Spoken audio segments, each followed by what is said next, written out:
UFC 249 is just wrapped up. Here is your full Mount MMA recap. During tonight's fights, George St. Pierre was inducted into the Hall of Fame. To kick off the prelims, Vicente Luque defeated Nico Price via third-round TKO by doctor stoppage. The doctor had to call off the fight due to the cuts around Nico Price's eye. Mike Perry reacted saying, "Damn savages." Israel Adesanya said, "This is some dark web fight to the death type shit." Derek Lewis says he's okay. Chris Weidman says, "Wow, what a fight by both guys. Nico with so much heart." Kevin Lee tweeted a bunch of fire emojis. And Stephen Wonderboy Thompson says, "Oh man, what a fight. Congrats Vicente Luque."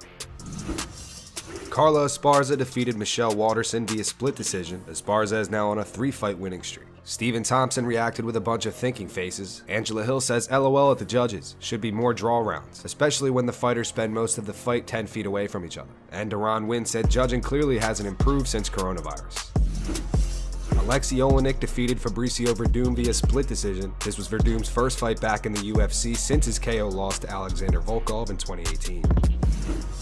Anthony Pettis defeated Donald Cerrone via unanimous decision. Chris Weidman reacted saying, would have felt better with the split decision, but great fight. Ben Askren says, "Ha to all you dumbasses calling me biased. Pettis wins, baby." Frankie Edgar tweeted, "Great fight." And Rafael Dos Anjos says, "How about RDA versus Pettis too?" He's a legend, bro. We're friends, man. Yeah. And we put it on the line. You know, he hit me, I hit him. That's what it's all about. To kick off the main card, Greg Hardy defeated Yorgan De Castro via unanimous decision. Hardy is now 6-2 in his pro MMA career. Thank God for not having the crowd. Shout out to DC. I heard him tell me to check. I need to figure out how to check it. So I started trying to check him, and game changer. Curtis Blades reacted saying Hardy is wishing he worked more on his southpaw right now. #ouch. Dylan Dennis says Greg Hardy about to pull a timeout for an inhaler again. And Aljamain Sterling says get the inhaler. Calvin Kattar defeated Jeremy Stephens via TKO in the second round. Stephens nearly out! Kattar trying to finish the fight! Calvin Kattar landed a Boston bomb tonight! Oh my goodness, and you split him open! Uriah Faber reacted saying those bows. Ouch. Aljamain Sterling says these athletes are throwing down tonight. Paul Felder says elbows save lives. And Curtis Blades says Kattar deserves a bonus. Vicious elbow. Francis Ngannou defeated Jairzinho Rozenstruik via KO just 20 seconds into the first round. It's over. Rozenstruik is out! Whoa. Ngannou! Out bad! Out cold. Holy smokes! Junior Dos Santos reacted saying, "Man, this guy is lucky because he has a lot of power because that's it." Crazy. Dylan Dennis says, "Just gotta pull guard against Francis, I'll show the world." Anthony Smith says, "Holy shit, turns out it was batshit crazy." And Kamaru Usman says he's got a bazooka and most people have a gun. Sheesh. Congrats, my brother. Henry Cejudo defeated Dominic Cruz via TKO in the second round. Big knee from Cejudo! He hurt Dom. He hurt Cruz in a world of trouble here! Oh, he's hurt Gotta bad. fight back, that is it! And still, Henry Cejudo retains in defense number 1. After the fight, Henry announced his retirement from MMA. Since I was 11 years old, I sacrificed my whole life to get where I'm at today. I'm not gonna let nobody take that from me, so I'm retiring tonight, Joe. Khabib Nurmagomedov reacted saying, "Legendary. Henry Cejudo, my congratulations. You are the beast." John Jones says somebody's looking for that new contract. No way he's retiring. Aljamain Sterling says, "I can't tell if he's serious with that speech," saying he's retiring. Kamaru Usman says, "How can you not love that man and what he's done? Congratulations, Henry Cejudo. What a career." Anthony Smith says, "Why don't I believe Henry?" And Derek Brunson says, "Hell no. We want more of Henry Cejudo. Entertaining and a great competitor." And for the main event, Justin Gaethje defeated Tony Ferguson via TKO in the 5th round. That's it! Justin Gaethje stops Tony Ferguson in round 5! He's the UFC's interim lightweight champion! Khabib Nurmagomedov first reacted saying no comment. He followed up with Justin Gaethje, "It was so impressive. Congratulations. Very smart fight." John Jones tweeted, "Damn, beat that man like he broke into the wrong house." Dustin Poirier before the fight tweeted Gaethje is gonna do it. After the fight he tweeted, "I told everyone this was going to happen a month ago. They called me a hater." Kamaru Usman says, "Wow, what a performance by my man Justin Gaethje." Tony Ferguson, "You are a bona fide warrior." And Francis Ngannou tweeted, "Tony Ferguson is tough as shit, man. Nothing but respect." The fight between Jacare Souza and Uriah Hall was canceled due to Jacare testing positive for COVID-19. Uriah Hall reacted on Instagram saying, "Devastation would be an understatement of how I feel. As crazy as these times are, we can't forget that our health is much more important. I'm thankful that this was caught before it happened. To be honest, I was prepared to die. That's how hard I have trained, locking myself into a gym, complete isolation, mastering myself and my demons. I broke the news to my mother and the first thing she said was, 'Your disappointment is God's appointment.' And I didn't know what God was protecting me from. And she's happy that she didn't have to read about losing her son. It's so easy to get lost on what we want, forgetting to see what we already have that can't be replaced: life. I hope my opponent and his family recovers from this. I can't imagine what they are going through. The show goes on. Good luck to the rest of the fighters.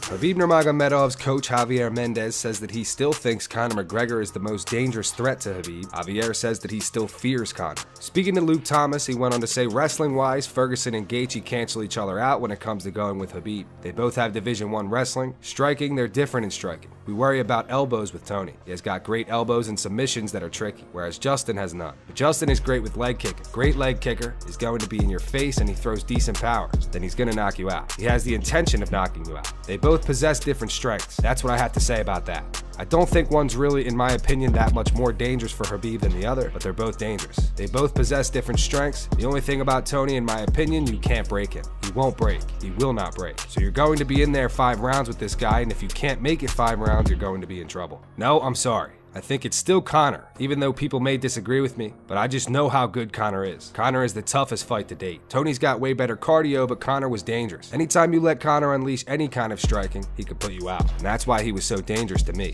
You let Conor get in his groove, he would have done some amazing damage if we would have allowed him to. But of course that wasn't going to happen. But I still fear him, I really do. Not that I don't fear them other guys, but I still fear him. I still think he's definitely on the level who can do what I think. He's one of those guys that I would do more homework on.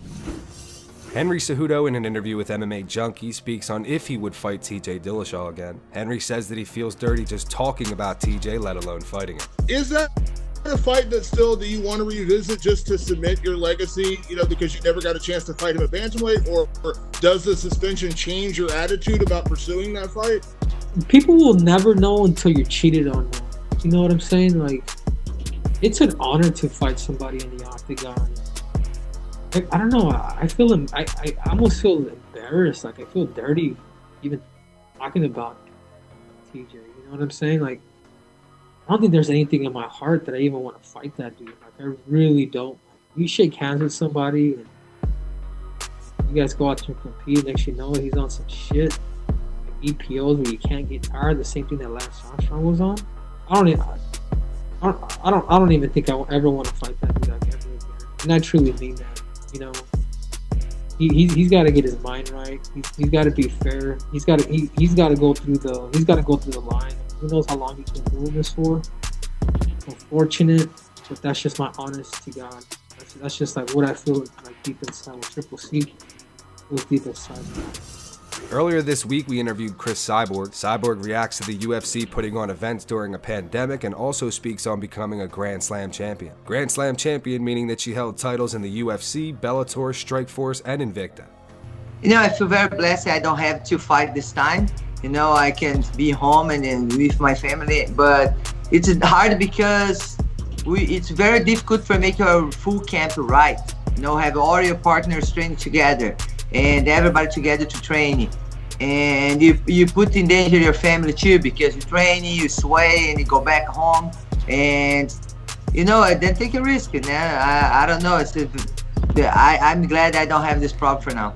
They call you the Grand Slam champ. Yeah. How does it feel to add all that to your resume? I always, the beginning of my career, I was trained really hard. It's very disciplined. Doesn't matter if I was champion. I have to learn. Every day go to the gym to learn, improve, get improved. And for me, it's nice because it's something I put every day to work and accomplish it for the most important titles in MMA. And I'm very thankful. All my fans support me. All my coaches doing with me all my career. And Michael Bisping on the Believe You Me podcast speaks on Stephen A. Smith commentating for MMA. Bisping says that Stephen A. is one of the most popular sports broadcasters, so him covering the UFC will elevate the sport even more. But I think it's a good thing. Stephen A. Smith is one of the biggest names in sports broadcasting.